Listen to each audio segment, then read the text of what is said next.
There are similarities between belt drives and chain drives. They both transfer motion, and both of them can have speed ratios. With a belt drive, we have these rubber belts, these synthetic belts. The thing that the belt goes around is called a sheave, and it's got grooves in it. With a chain drive, the thing that the chain goes around is called a sprocket, and it has teeth on it. Now with a belt, the belt stretches, as you know, and so someone has to go in and adjust it periodically to account for the stretch. With a chain drive, it's made of metal, so it doesn't stretch. It does get, the holes in here get wallowed out, and so there will need a little bit of adjustment, nothing like with belts, but what it does require is lubrication. There are standards for chain sizes, and they come from ASME. And in the standard it says there are two kinds of links that fit together. There's a link with rollers, and inside that is a link with pins, and they are, how do you say, staggered. So the roller link has bushings and rollers on the outside that turn. And then the pin link has two pins that fit inside there, and the two rollers on the roller link are one roller from that link goes with one pin from the pin link. We measure chain length in pitches, and a pitch is a distance from one pin to the next pin, or one roller to the next roller. It's center to center. That's called the pitch. And when we talk about chain size, we classify the size by pitch. And when we talk about chain length, we describe the chain length in pitches. So we don't say how many inches long is this chain, or how many inches is the center distance. We talk about how many pitches long, or how many pitches apart is the center distance. Now, you have this long length of roller chain, and you might have seen somebody changing a chain on a bicycle at some time. So it's a long single strand of chain, and when you want to hook it up and make a loop, you put this connecting link in there. And a connecting link has two pins on it. You poke it through two of the holes, and then there's a plate with a clip on the outside.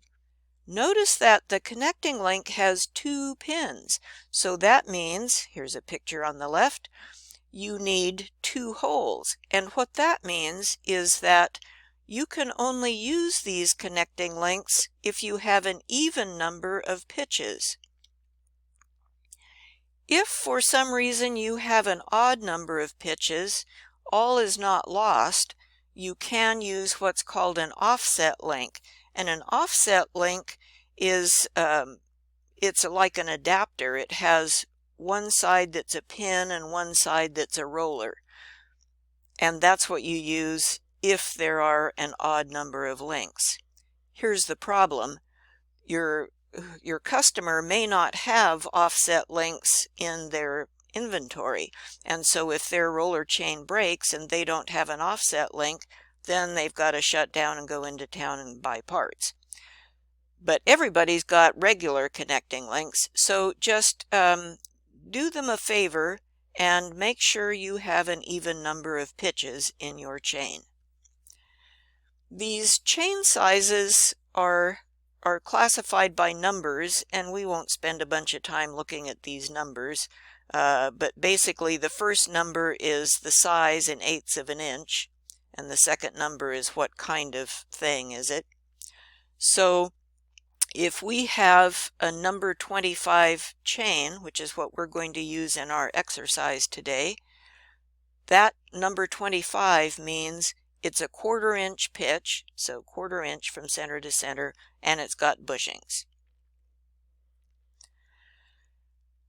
Sprockets come in different sizes, different numbers of teeth, and here are some guidelines for you, minimum and maximum number of teeth and minimum and maximum speed ratio, which you might want to refer to in the future if you are designing a chain drive from scratch. If you need to draw a sprocket, you use the same simplified method that you use when you're drawing spur gears or bevel gears. You don't need to draw sample teeth. This drawing has shown sample teeth for some reason, but you don't need that. All you need are these circles. A phantom line for the inside and the outside, and a center line for the pitch circle. Now, for the center distance, you want to think about how far apart to put these sprockets. Obviously, you can't have sprockets touching sprockets, so you have to have a distance that at least gives you some space in between there. Here is a recommended center distance in pitches. If the center distance is too long, there's too much tension, too much pull on the chain, and if the center distance is too short, you don't get enough chain wrap and you don't get enough contact on the sprocket. You need at least 120 degrees of the smaller sprocket to have chain making contact, and so that's what we're aiming for, and that's why we have these guidelines about how long a center distance we can have, so that we get enough chain wrap. Then, last two slides, as we mentioned earlier, while the chain does not technically stretch, the holes in here do get a little bit bigger in diameter as the chain wears, and so these links get a little bit looser and can spread a little bit farther apart. It has the same effect as stretching. So that means you need to provide some way of moving these sprockets a little bit farther apart. You need to provide a take-up, just like we do in a belt drive where we move the motor a little bit farther out. This, in a chain drive, accommodates that enlarging of the holes that makes the chain more loose.